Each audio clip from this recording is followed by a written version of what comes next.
Hello everyone, I would just like to explain the logo. So as you can see here, we have a salvavida, like a real salvavida, the floating salvavida with yellow golden lines, white and red interlocking pattern.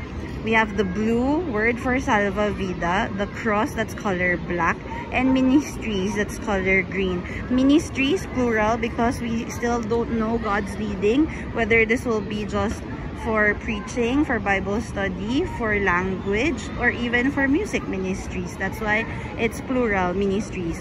Yellow is for heaven, red is for the precious blood of Christ, white is that He cleansed us through His blood, blue is for us to walk with Him with the waters, or to grow. Green is to grow. Blue is for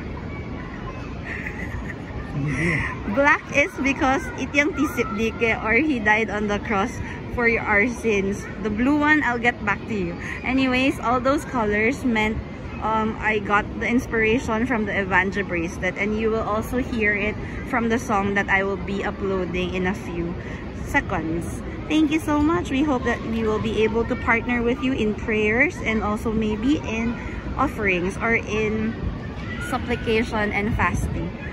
Thank you guys. See you in a few.